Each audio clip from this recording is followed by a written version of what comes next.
ورتل القرآن ترتيلا صدق الله العظيم وصدق رسوله النبي الكريم الأمين نحن على ذلك من الشاهدين والشاكرين والحمد لله رب العالمين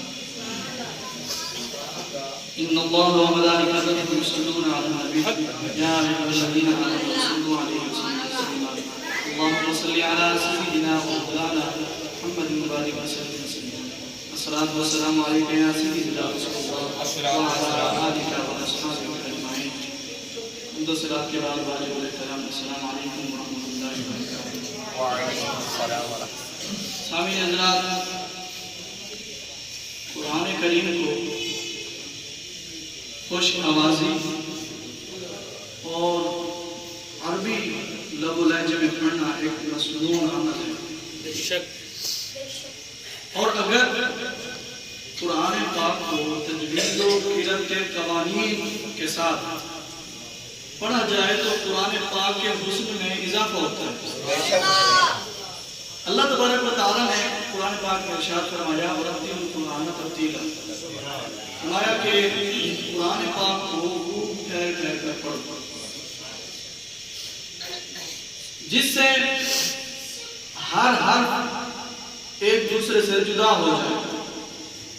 اس ترتیل کے معنی حضرت علی کرم اللہ وجہہ الکریم سے پوچھے گئے تو آپ نے فرمایا تجوید الحروف و معرفت الحقوق، حروفوں کی تجوید یعنی حروفوں کے مخارج اور اوقاف کا جاننا، یہ ترتیل ہے. تجوید کیا ہے کہ حروف جو ہے کہاں سے نکلتے ہیں، اور پھر اوقاف کا جاننا، فرمایا کہ اوقاف کا جاننا ان کی پہچان کرنی کہ کہاں وقف کرنا ہے پھر کہاں وقف نہیں کرنا، پھر اگر کہیں وقف کرنا ہے تو پھر اسے دوبارہ پڑھنا کیسے ہے. تو یہ تجوید ہے. اور ترتیل کی تعلیم آپ نے ارشاد فرمائی. سامعین حضرات، اس آیت کے حوالے سے آپ کے سامنے کچھ باتیں عرض کرنا چاہوں گا. سامعین حضرات، اگر کوئی قرآن پاک کو بغیر تجوید کے پڑھتا ہے، بغیر تجوید کے پڑھتا ہے تو پھر اس کو ثواب نہیں ہوتا. جیسا کہ آپ نے سنا ہوگا کہ قرآن پاک پڑھنے والے کو ہر حرف کے بدلے اس کو 10 نیکیاں ملتے ہیں. ہر ایک حرف پڑھنے کے بدلے اس کو 10 نیکیاں ملتی ہیں. لیکن آقا کریم کا فرمان یہ بھی ہے رب قاری القرآن والقرآن یلعن، کہ بہت سے قرآن پڑھنے والے لوگ ایسے ہیں کہ قرآن ان پر لعنت کرتا ہے. قرآن ان پر لعنت کرتا ہے. اب ہمیں دیکھنا یہ ہے کہ کہیں ہمارا شمار ان لوگوں میں تو نہیں کہ جن کو قرآن پڑھنے کے بدلے ثواب کے بدلے جو ہے الٹا گناہ ہو رہا ہے. سامعین حضرات، یہ ایک مثال آپ کے سامنے پیش کرنا چاہوں گا، پیش کرتا ہوں، آپ خود اندازہ لگا سکتے ہیں. ایک بندہ بغیر تجوید کے پڑھ رہا ہے، وہ پڑھتا ہے، لفظ تو ہے الحمدللہ، کیا الحمدللہ، لیکن وہ پڑھتا ہے الحمدللہ الحمدللہ رب العالمین. وہ ہاں حلق سے جو نکلتا ہے وہ تھا حلق سے، لیکن اس نے پڑھا ہاں ہدی سے الحمدللہ. اس کا معنی بنتا ہے کہ تمام تعریفیں اللہ تعالیٰ کے لیے ہیں. آپ اچھی طرح جانتے ہیں. لیکن الحمد کو بغیر تجوید کے پڑھا تو اس کا معنی کیا بن گیا؟ بالکل الٹ. کیا؟ موت کا طاری ہونا، آگ کی حرارت کا ختم ہونا الحمد کا معنی. تو کتنا الٹ ہو گیا، کتنا گناہ ہوا.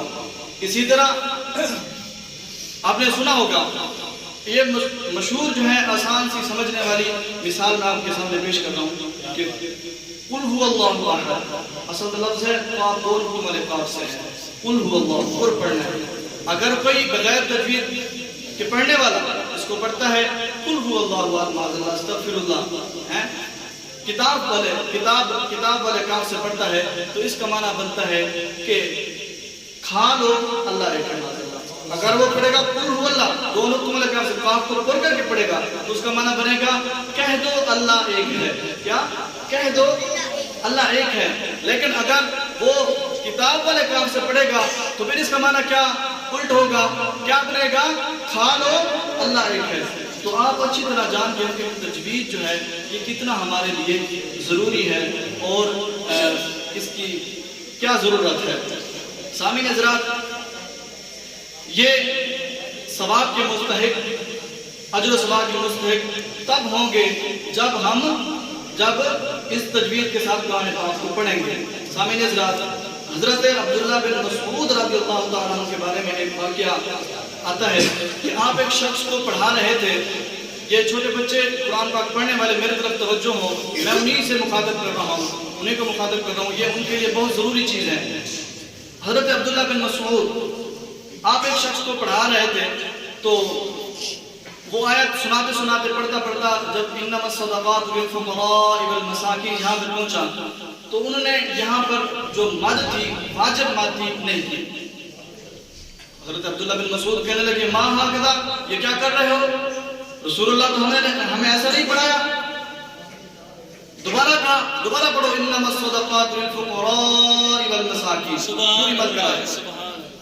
یہ اور حضرت ام المومنین ام سلمہ سے یہ ایک روایت ہے کہ آپ فرماتی ہیں کہ آقا علیہ الصلوۃ والسلام جب قرآن پاک کی تلاوت کرتے تو ہر حرف ایک دوسرے سے جدا ہوتا، ہر حرف ایک دوسرے سے جدا.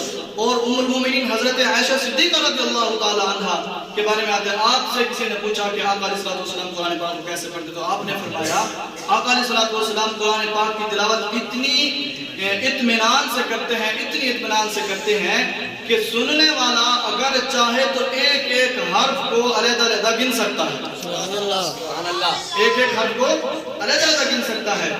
تو یہ تجوید ہر مرد اور عورت پر لازم ہے اس کا سیکھنا، اس کا حاصل کرنا. سامعین حضرات، یہ علم تجوید ہی ہے کہ جس کے ذریعے ہم قرآن پاک کو صحیح طور پر پڑھ سکتے ہیں.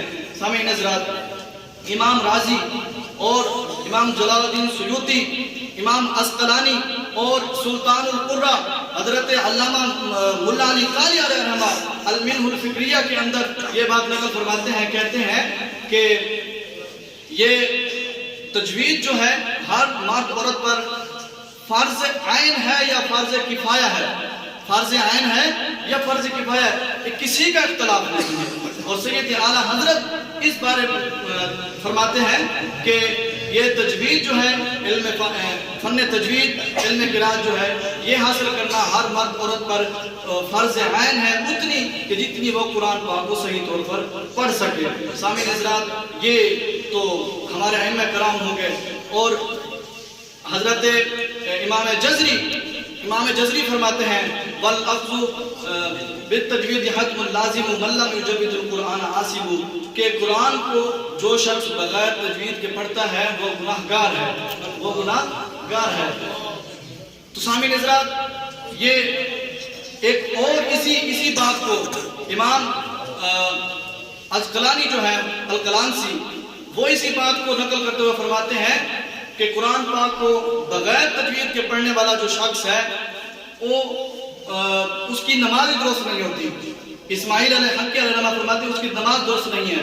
اور القلانسی جو ہے وہ فرماتے ہیں بغیر تجوید کے پڑھنے والا، وہ فرماتے ہیں کہ قرآن پاک کی تجوید جو ہے یہ ایسے ہے فرض، انسان پر ایسے فرض ہے کہ جتنا انسان پر، مسلمان پر نماز فرض ہے. تو آپ اچھی طرح اس سے اندازہ لگا سکتے ہیں کہ کس طرح علم تجوید جو ہے وہ ہم پر ضروری ہے حاصل کرنا. تو جو حضرات علم تجوید کی طرف توجہ نہیں دیتے، قرآن پاک کو ایسے جلدی پڑھ دیتے ہیں، بغیر تجوید کے پڑھتے ہیں، ان کے لیے ضروری ہے کہ وہ علم تجوید کو سامنے رکھ کر ہی پڑھیں قرآن پاک کو.